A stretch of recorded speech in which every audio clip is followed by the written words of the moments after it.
Hello, everyone. Happy Monday. It's 2 o'clock with your two favorite real estate peeps, myself and Ben. I'm going to go get my sunglasses because I thought I could be without them, but I have very sensitive eyes, and so I need to wear them. But now I gotta find them because I know how that goes. Anyways, I hope you guys had a great 4th of July and all that good stuff. I loved that it was on a weekend this year so that we got to. I was just talking about 4th of July and how Oh, it was on a weekend, and I loved that this year. yeah. It was very cold down at the ocean, but which was and very windy, which Windy. was kind of scary for. Buddy wants to say hi to you, babe. He's freaking out. Say hi to your daddy. There you go. um, It was very windy, which thank God for those firefighters because I felt really bad for all the wind that was A lot of there. fires down there this year. A lot of fires down there this year. Yeah, big ones. Well, how are you? How's it I'm going? good. I printed that thing, but I left it on the printer, so I'm going to go get it while we're talking. So, okay, tell me, how is interest rates right now? What's going on in the market?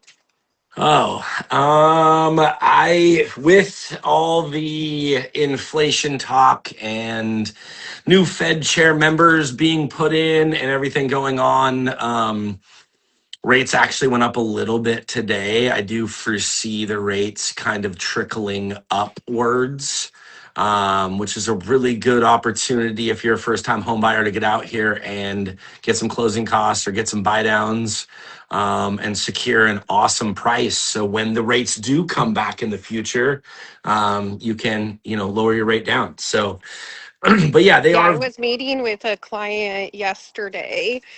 We did a buyer strategy meeting and they want to pull money. So there's home advantage key, whatever you want to call it. I'm not calling who Mhm. you are, something like that. So they're they're doing a zero down where they're getting their down payment gifted to them, obviously from the home buyer program. Mhm. And I truly believe we're going to be able to get their closing costs paid for by the seller, most likely.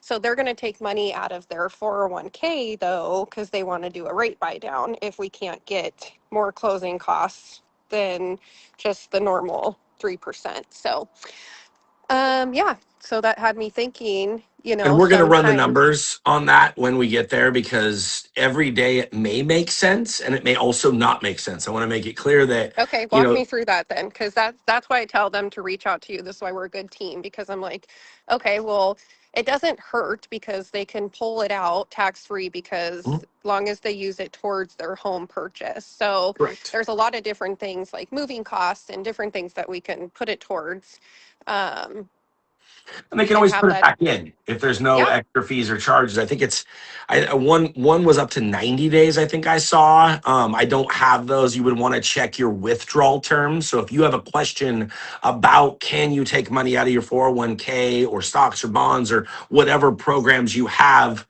where you have money in it, depending on what your retirement is, I would reach out to your either HR department or reach out to your department and just ask them for withdrawal terms. And you can see exactly what you can do. So you know exactly what the next steps are. But the strategy behind even taking that out is it's always a good idea to have extra money around to hedge payments. Like you just said, moving costs, you Mm-hmm. never know what you're going to incur. But also, it may make sense to buy a rate down. It's all about cost over time. So, for instance, if you're saving an extra $100 or $200 a month, and over the next 6 months to a year, let's just go a worst case 24 months, 2 years out, that is only $4,800 if you're saving $200 a month. So if the cost of the buy down was $10,000, then you just lost $6,000 if the rate came down to where it is after you bought it down. So it really, you don't always want to do a buy down. You don't always want to do that. You may want to take a little bit of a higher rate and less costs It just depends on what your individual goals are and where you're at, and make sure you're running through those numbers so you have all those options at your fingertips. I love that.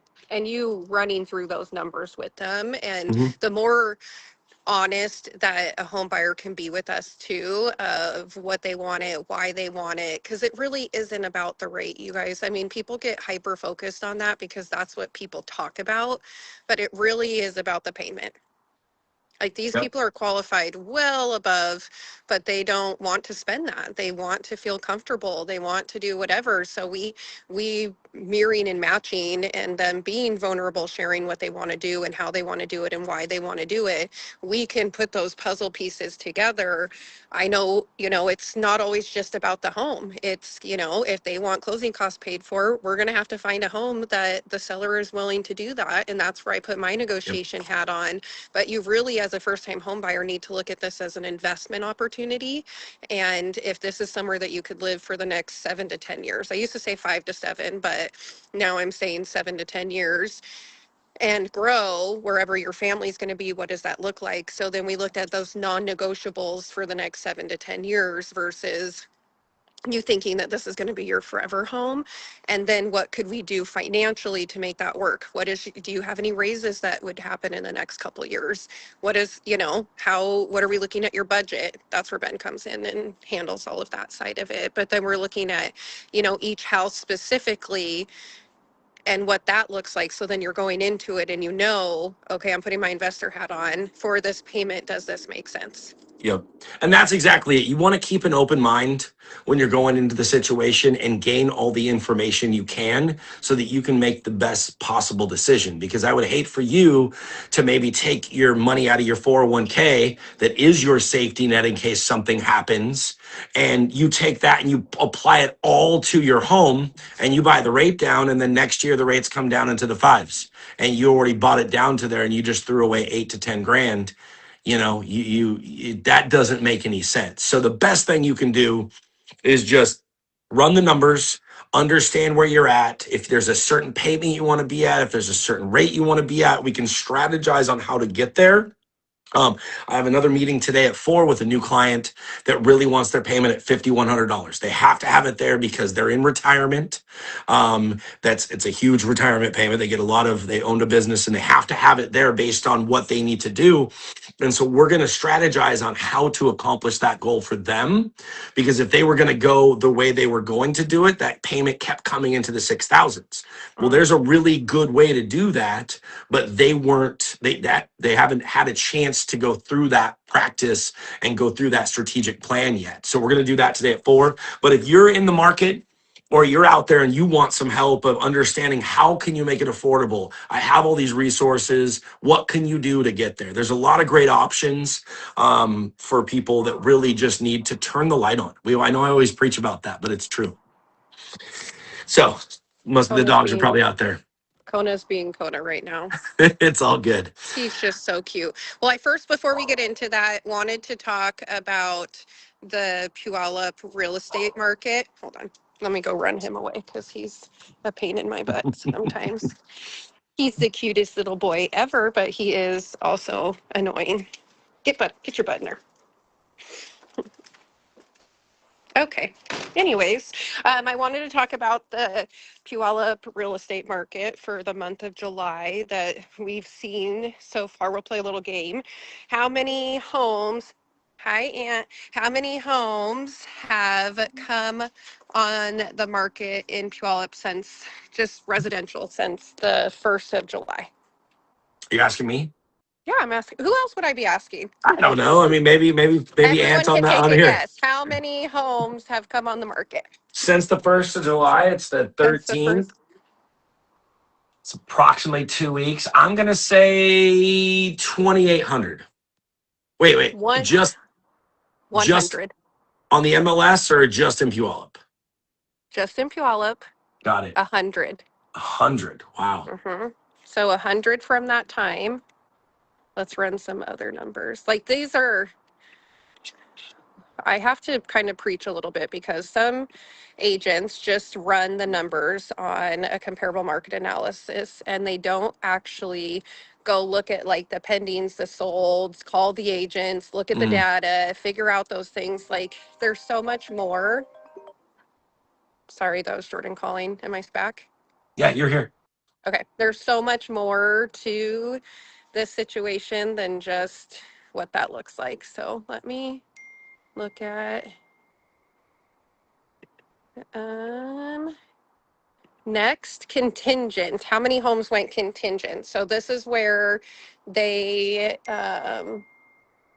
accepted an offer, but they have to go, the buyer has to sell their house. Got it. And hold You on, let me know, back up while you're thinking about that. okay. So I don't know if people know this, but it takes it off the market. But if you're not finding what you're looking for, contingent homes are still available. You have to bump the previous buyer, and that previous buyer has X amount of days to, and I say X because there's a standard in the contract of 5, but that doesn't necessarily mean that it wasn't negotiated in a different way. So they have a number of days to either get that home sold quickly in a short amount of time, usually 5 days or less, or they remove that contingency completely, which then waives their financing, their inspection, all that other stuff. So that's so that it's considered a bump notice. So you can look at homes that are contingent if you're not finding what you're wanting and potentially bump that other buyer out. It usually has to be a pretty compelling offer, and you can't do it with another contingent. So if you are contingent as well, you can't bump a contingent with a contingent. Now, if your home is under contract, it's not considered contingent anymore. That contingency is satisfied. So therefore, you wouldn't be contingent. You would be bumping them with your contingency satisfied. So Mm. just something to think about because I know not a lot of people look at that and there is potential there Mm. to do that. So how many homes do you think went contingent? 10. 4. Even lower. Mm-hmm. So let's That look at how many went pending inspection. Which, may I mind you, this is the best market for contingent buyers. Honestly, absolutely the best market. people don't like to go contingent. That's why they have these bridge loan. We've Yeah, talked but you about don't them in the even have to past. do that anymore. Like sellers are accepting contingent offers. They really Yeah. are.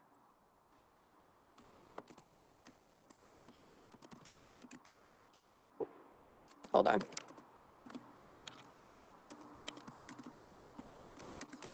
Okay. Sorry, I had to deal with a kid. Okay. So let's look at pending. 36 went pending inspection. Let's see how many just went pending. Now, you can go, this is kind of a skewed number, this next one, because you go pending inspection and then you go pending. So that means, or you can go just directly to pending. So that it kind of changes the number a little bit. So if you go directly to pending, that typically either means that they did a pre-inspection or waived their inspection. But 37 went pending. So that could have gone like moving through in the Mm. process. And then let's look how many sold. You can guess again because I was trying to speed up the process. How many sold? Mm. 82. 71. You're Woo. over. You lose. So 71 out of 100, technically, if no other homes came on the market, about 70% of the market. That's a lot better than it has been for a while. And then let's look at how many people took their home off the market, canceled, or expired. Let's see. Now, people can do this for a number of reasons. Maybe they're not happy with their real estate agent. I had that happen recently on a Puyallup house that we're taking over. So if you haven't sold your home and you canceled or it's about to expire and you want to just see if a new approach is something that you would like to explore, I can't do it when you're still in an agreement with another agent, but if that's something later on that you want to sit down and just have a problem presentation where we're going through where my opinion is, was it price, marketing, a mixture of both, the agent, whatever it may be. Not everyone is created equal, and we specialize in homes that didn't sell the first time for whatever reason. So let us know. We're absolutely there to help because 29 people did not get to accomplishing their goal. Hmm. Yeah, yeah. So that's pretty crazy. I'm going to let you take over Okay. for a second, and I need to text this person really quick. Yeah, no And problem. you can talk about what you're seeing in the market. Awesome. Well, I will say this is, in my opinion, in the 6 years now I've been doing mortgages. Probably the best market I've seen for buyers in general. You're able to get in. I mean, I had just a client buy a home recently for just the inspection, and it's less than renting. With renting, you've got to pay first, last, and deposit. They got into a home for less than they can renting a home. So that's pretty phenomenal. And so I still think that this day, that even though the rates are a little higher, even though, inflation and everything going on in the economy in the world, it's a really good time to buy. It really is, and then start to invest in real estate, because we know that when these rates do come down, we've talked about this in the past, every percent is about 5 million more buyers in the pool. Mm, So, with the rates going up, that lessens the buyers in the pool, and that allows you to get a little bit better of a deal. Or, like we were just talking about, allows that client to get closing costs so that they don't maybe have to dip into their 401k. So, the biggest takeaway I would take today, and please share this with everybody is usually it's a teeter-totter. When the rates are up, there's less buyers in the market, which allows you to get a little bit more than you may when the rates are down, because there's more mhm. buyers in the pool. So supply and demand. I also want to talk a little bit about, if you have nothing else, real quick, I want to talk a little bit about the condo changes and Yeah. how important they are. There are some dates that I want to go through. And if you own a condo, or you were looking to buy a condo, or you're a realtor who just wants to know more, please reach out to me. There's some huge dates and some huge takeaways, and I'll kind of give a quick overview today. We talked about it few months ago, that the changes were coming in July, and now that we're here they are, and there's still more changes to come. So we'll start with effective as of March 18th this year. It's a little easier for the smaller units, like 5 to 10, to get that approval, which is great. Um, this is a really cool one if you're an investor, okay? Because you got to put your investor hat on. Investors usually have stayed away from condos in the past, because if more than, and I think it's 50%, is You keep talking, I'll get the data. You just go. There's a perfect. Yeah, no, number. it's Yep. right here. I just wanted to make sure. Yes. So it's 50% investor ownership limit. So they have completely removed that, which is amazing. And that happened in March 18th. So if you don't know that right now and you're an investor, and you stayed away from condos, and maybe there's some good prices out there, maybe you find something that you can do. Now they removed the 50% investor ownership limit. So the full reviews have completely been removed, expanding financing options for the investor heavy developments. That's amazing. That right there is huge, because if you're looking for rentals, now you can go out and look at that. The cool thing too, and I like this, is they used to have on the roof, and this has caught me before. I'm sure it's caught some other out there, is on the actual roof insurance. They've kind of made it more flexible. And it was the full replacement cost. That could be Mm, huge, because the full replacement cost is not just what the actual cash value is, which is now acceptable. So in the past, the insurance would have the requirements to have that insurance on the policy for the HOA would have the actual full replacement cost, which obviously bumps up that HOA fee. That's because okay. the insurance is so high. Now it's the actual cash value in the loss settlement that is acceptable, which is huge. It's a So huge explain monthly. that, how that mean, what that means. So the full replacement cost would be how much it would cost the whole entire project, Okay. right? That's what you have to pay insurance on. Mm, Now they're allowing just the actual cash value of what it is on what the replacement is so they can lower that individual insurance, which they did change some other insurance stuff too, where I don't know if you've heard of the term HO6 policy. mm-mm. Now they are requiring to have an HO6 policy on every application dates after July 1st of 2026, which is Mm, basically walls in. So you have to have that to bridge the gap on financing a property. okay. So some Freddie, Fannie, and other guidelines they force you now to have that, which is great because then it helps keep the insurance costs down. Overall, the biggest thing that I'm seeing is So, good. who carries that HO6 The policy? client has to. So when they're trying to get approved for a property, if they're finding a condo that they want to buy, they have to go out and get an actual HO6 policy. If, for instance, there's earthquake insurance or they need extra replacement costs, it could be a higher out of pocket for the consumer long Mm, term. But for the financing of the property, it makes it a little bit easier to finance. It's easier approval for someone coming in to do it. So it gives, if you're looking to sell a condo in the future, they're changing some of the guidelines. I'm going to give a quick overview here so that it's a little bit easier to get financed.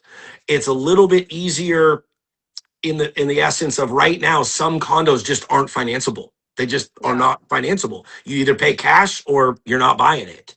And so now they're changing some of these rules that happened March 18th, July 1st. Another one's coming in on the 3rd, which is a better reserve study requirements. They used to use an old baseline model. And what that means is how they reviewed the study for the HOA to know exactly what they need for reserves and different things, and if it's community property and all these.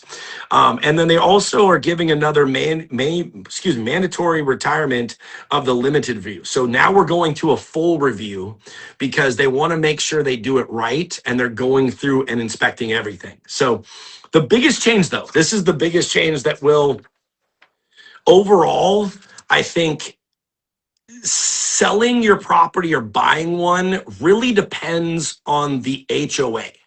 Yeah. It's Which it it kind does of has been like that, which has been a huge issue in this condo market. Agreed. I mean, I think the biggest thing is if and I was asked this question just recently because we do some cool things with condo review here at this company where a lot of companies may not even have some of this stuff. But I was asked, well, how do I sell my place? Like, what do I do? I've had it listed for 5 years, and they can't sell it. And it's because it's a smaller unit complex. They don't have HOA reserves. The community property items aren't being attained to. Like, there's just a lot of things, and Freddie, Fannie, FHA just won't finance it. It's cash only. And the biggest suggestion I can have here is the financing a future condo is going to heavily depend on the HOA, who they have, what they do. It doesn't matter what it looks like, how beautifully updated it is, because if you could dump 50 grand into it, it can be worth, 400,000 and you're selling it for 200. If you can't finance it, you can't finance it. So if you're currently a condo owner and you need some help to understand where you need to be able to sell in the future, or you're a realtor that has a condo complex that you may get some listings in the future, reach out to us. Let's create a plan to talk to the HOA and have a conversation so that we can give them the specific guidelines so Freddie, Fannie, FHA, VA can finance some of those, and we can create that. It may be just a reserve requirement. It may be that the HOA dues are in arrears and we need to collect them. Sometimes it's as simple as, the reserve account's only 1,700. I had a condo once just recently last year that unfortunately during the holidays, it is what it is. Some people got behind on their HOA, Mm-hmm. and the requirement of what was in arrears was about $1,700 from approval, Mm, which was amazing. So We created a strategy, and they went out, they collected this 1,800 and something dollars. The account now was good and we could fund the loan. So it's really about just having the conversation and kind of looking at the risk of what is there, creating the assessment of what can we do, when can we get it approved, and what are the premiums, the HOR master policies, what's going on with what do you currently have, and what are the new standards that are there, because the HOAs, and it's on us to do this, need to know what the new requirements are. They need to know these dates, and if they don't, they may be acting in what's best for their budget, but Yeah, it may not be able to be financed. And if you have a 30, 40, 50 unit condo complex, they may not be able to get financed. So some of the huge ones, this was the biggest one, the takeaway, and it doesn't start until January of 27. They are mandatory increasing the minimum replacement reserves from mm, 10%. So most of the HOAs had a 10% minimum of reserves in their account in case something happened.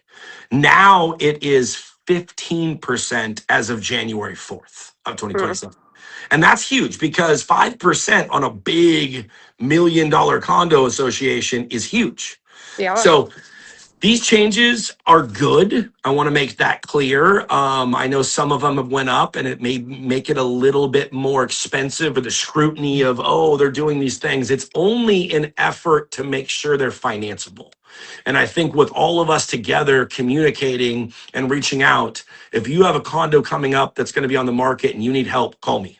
I will run it through. We'll run it through the condo desk. We'll see exactly where we are, and I'll give you exactly what it needs to be able to be financed, if that's even an option. absolutely. Yeah, some people don't think, to reach out to the lenders No. beforehand when you're going to sell your home, but there's a lot of different products out there that lenders can help. And who has the buyers? The lenders do too. They have relationships with it. So if you're not sending your house, or your agent isn't reaching out to the local lenders too to let them know about it, you can't assume, because lenders aren't online looking at homes, but they may know something that you don't know, or a buyer that was on the fence previously, that this just may be the perfect home for them. Yeah. So just some huge, and changes are going to come down in every program and product, and that's why it's on us just to be better. We'll keep you informed, as things change, and we are here to help. And if you have a reserve requirement and you're going to list your property, you want to buy a condo before maybe this changes, you may want to get in before that January date so that you can take advantage of that. I love it. Such great information. I really appreciate it. And we'll continue talking about this week after week, because the condo market has taken a big hit since COVID. Probably the biggest hit of every product besides builders, Yeah. was out there for a while, is the condo market. And I do think that they're trying to rejuvenate it, but also be realistic, because that this is why the condo market is where it's at, is because there wasn't enough governing rules or HOAs following certain things, and the left not talking to the right, not politically, but in sense of what financing needs to happen, and making sure HOAs understand that. So if you own a condo, get involved in your HOA. I think it's really important to know what's going on and help them, because that is what's going to protect your asset, and make sure that they're following the rules and regulations, so that when you go to sell, or you want to rent it out, or whatever that may be, you know what your options are. Yep. Agreed. And it'll help everybody in your condo complex. So, reach out to us and let's set up a time to sit down and review it and see if we can help. Yeah, and if we need to talk to your HOA for you, we can do that as well. Yep. So that's what we're here for. Awesome. Awesome. That's all I got today. Well, me People too. are buying, people are selling, the market is speeding up and it's hot. So, if I'm telling you guys, this is the best time if you're Really looking is. to sell and buy, or you're a first time home buyer. I mean, really, you can't beat this market right now. I agree. There's That's a lot of all. opportunities, in the Lots of future when these opportunities. when these rates come back down in the future, there's going to be a lot of competition. And that's going to drive the price up. And, these prices you're seeing And that's today a will not fixed be cost, tomorrow. you guys. I Raising know. prices is a fixed cost. Your interest rate, you can move. The fixed cost of what you're paying for a property when there's multiple offers or cash for low appraisals or whatever it may be, it wiped the entire first time home buyer market out during COVID. And I would hate to see that happen again because we're focusing on the wrong things when there's opportunity to look at your specific financing situation and see how we can get you to take advantage of what's going on out there right now. Yep. Well, we can strategize on helping make it affordable. Yep. So, well, have an amazing day. Bye, guys. See you later. See you next week.